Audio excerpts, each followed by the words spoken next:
first I want to talk to you a bit about the curious history of Encaustic and the formation of Canwax West. It's an umbrella organization. It serves Western Canada.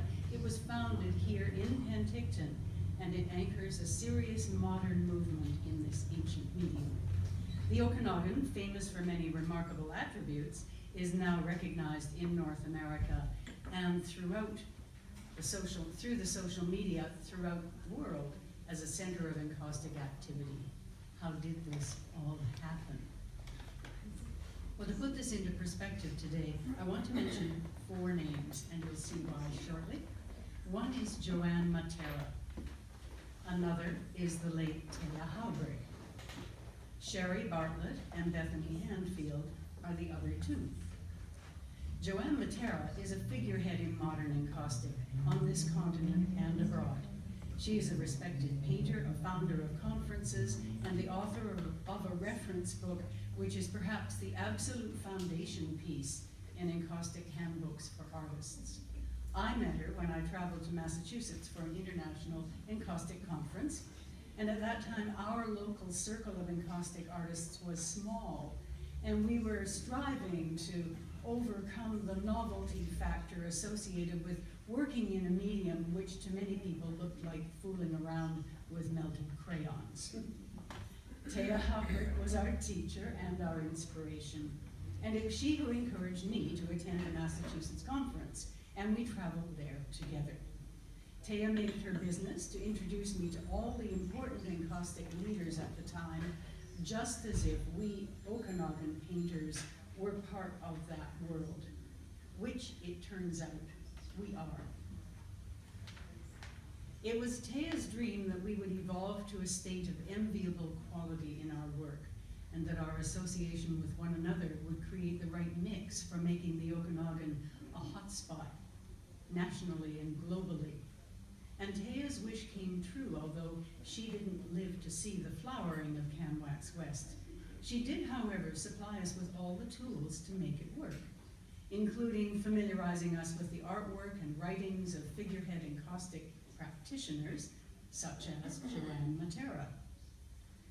A supporter and an accomplished artist and teacher from the coast, Sherry Bartlett, that was the second name, and Bethany Handfield, one of Thea's first students here, have been at the core of CWW Canwax West's growth. Thea and Sherry conceived a plan for Canwax as far back as 2008, and Sherry and Bethany, following Thea's death, launched Canwax West in 2013.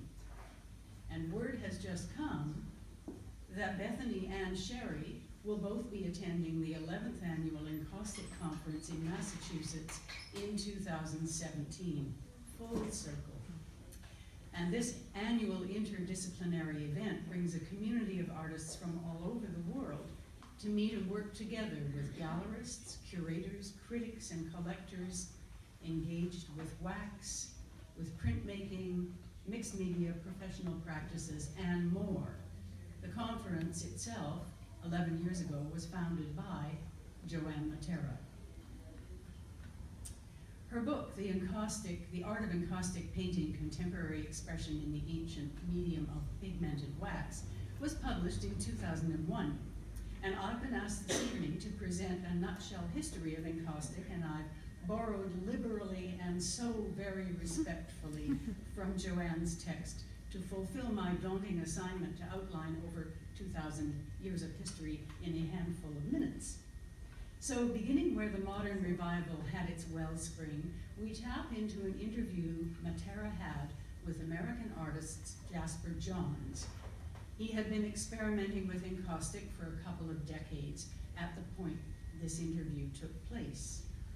She writes, "When I interviewed Jasper Johns for Women's Wear Daily in 1986, he remarked rightly of encaustic, it's an archaic medium and few people use it. Through the 50s and 60s, he was virtually its sole practitioner. And at the time we spoke, just a handful of artists had gone beyond experimenting to create a serious body of encaustic work. A decade and a half later, we're now 2001, thousands of artists impelled by the zeitgeist, the luminosity, or perhaps simply by the recent availability of good tools and materials.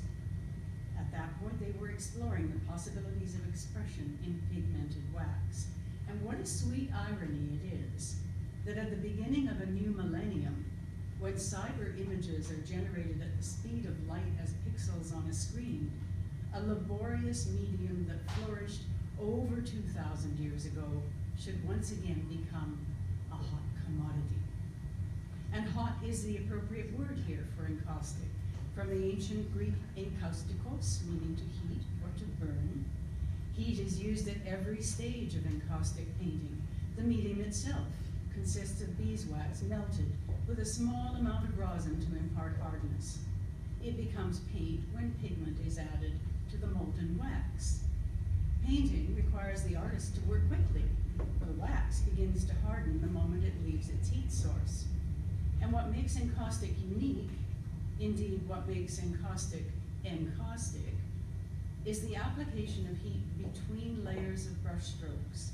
Heat binds each layer to the one set before it, so while the image may consist of discrete compositional elements, structurally, the entire surface is one carefully crafted mass, a whole ball of wax, if you will.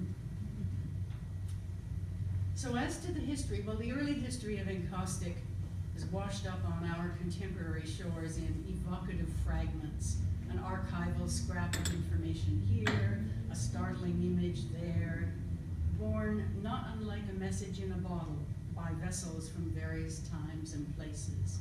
And it was with vessels that we begin in ancient Greece, where shipbuilders used beeswax to caulk the joints and waterproof the hulls of their ships.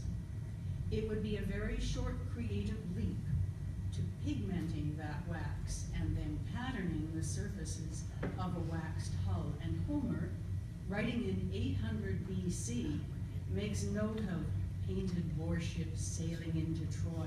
And we can only speculate about the designs on those vessels and the empowering effect that would have had on the soldiers within, or the terror that, say, blood-red markings might strike in the enemy. From there, Greek artists took encaustic in two directions: flat for easel painting and fully dimensional for polychroming of clay and marble sculptures. And there are numerous written records of encaustic art right through the 1st century AD. And there is a visual record, a message on a bottle remaining from the 4th century BC, now in the Metropolitan Museum of Art. It depicts a sculptor applying wax to a marble figure. So those are the remnants of the early glory for encaustic. Brief revivals followed, notably among 19th century European painters, sparked by a popular taste for antiquity and things oriental or exotic.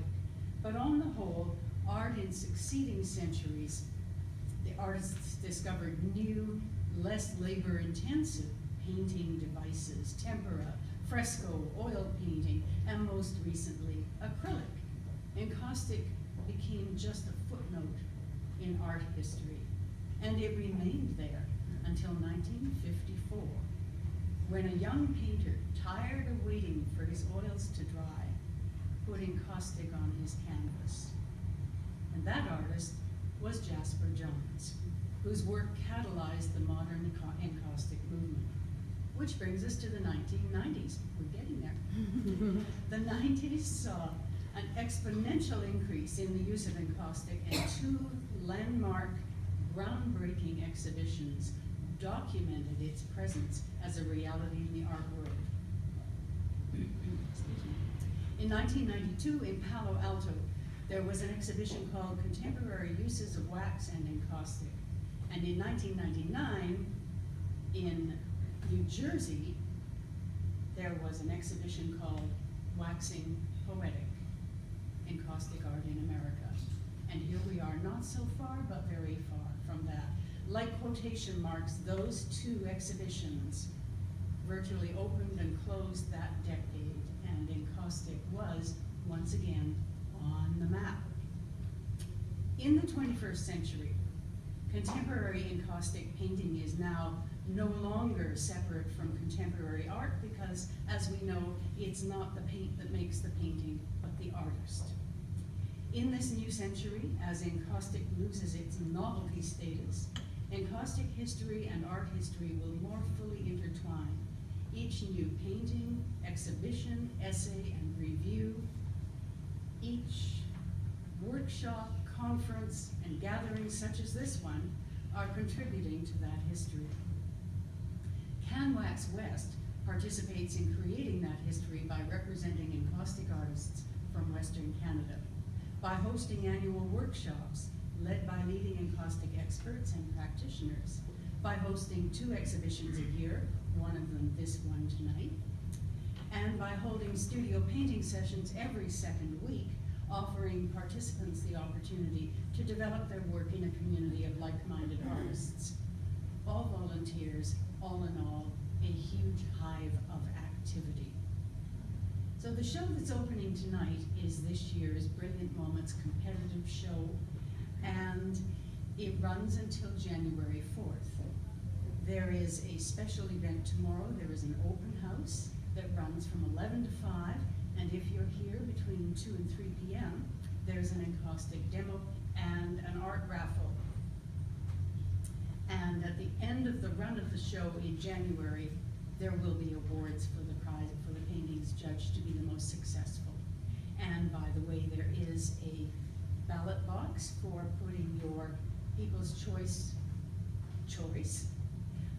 having that report, and it is right here, this urn on the table, this one, waiting to receive your votes. And so that concludes my happy task of whipping you through 2,000 years. Is everybody still all right?